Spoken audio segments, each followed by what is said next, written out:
नमस्कार मंडळी. Art bye Bharti या आपल्या नवीन यूट्यूब चॅनलमध्ये तुम्हा सर्वांचं मनापासून स्वागत आहे. तर आज आपण लोटस रेडी रांगोळी कशी बनवायची ते बघणार आहोत. तर त्यासाठी आपल्याला एक लोटस रांगोळीचा डिझाईन प्रिंटआउटची गरज आहे. त्यावरती OHP शीट ठेवून अशा पद्धतीने तुम्ही परमनंट मार्करचा यूज करून आउटलाईन ड्रॉ करून घ्यायची आहे. तर परमनंट मार्करचाच इथे यूज करा.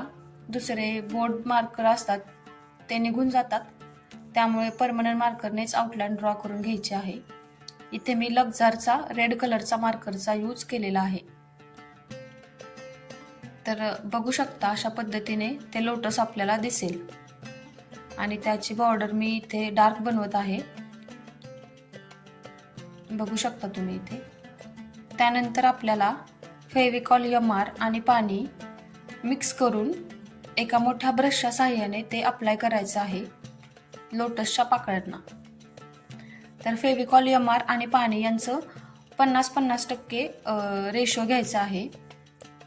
औषधाच्या झाकणामध्ये मार्किंग दिलेलं असतं, त्याच्यानुसार तुम्ही 5 ml पाणी आणि 5 ml ग्लू असं रेशो घेऊ शकता. एका चाळणीच्या मदतीने मी इथं पिंक कलर अप्लाय केलेला आहे आणि एक्स्ट्राची रांगोळी अशी टॅप करून झटकून घ्यायची आहे. तुम्हाला हवं असेल तर तुम्ही रेड कलरचा देखील यूज करू शकता. सेम त्याच पद्धतीने आपण आता पानांना फेविकॉल MR आणि पाणी यांचं मिश्रण अप्लाय करणार आहोत.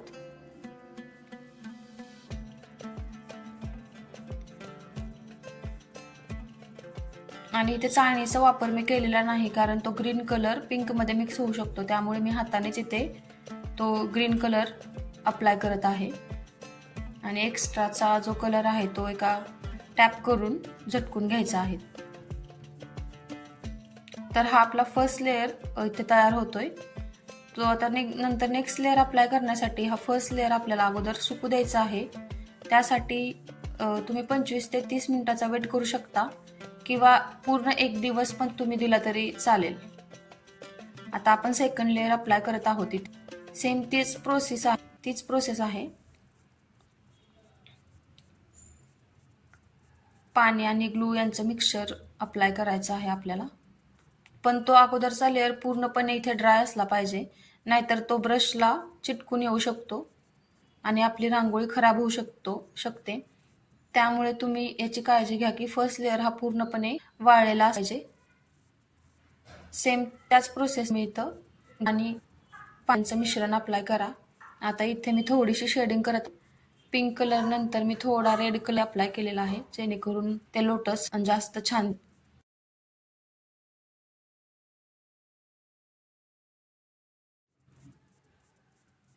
अशा पद्धतीने रेड कलरची मी शेडिंग करत आहे आणि एक्स्ट्राची रांग चिटकून घेतलेली आहे. सेम पुन्हा पानांना पण आपण पाणी आणि ग्लूचं मिक्सचर अप्लाय करायचं आहे.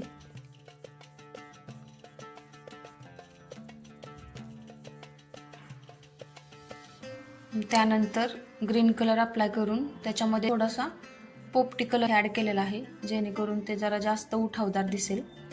तुम्ही बघू शकता इथे कलरिंग करताना.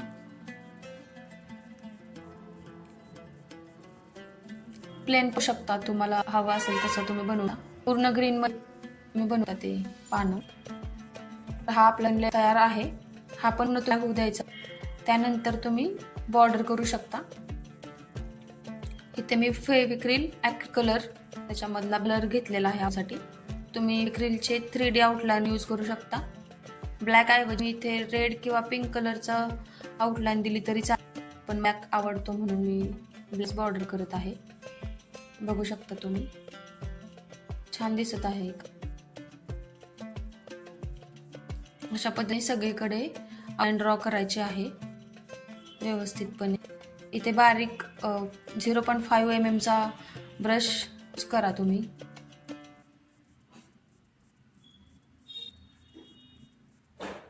देखील अशी चाव करून घ्यायची आहे. बघू शकता तुम्ही.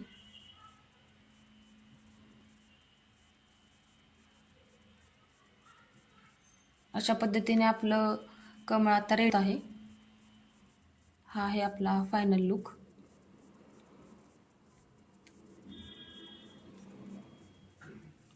Thanks for watching.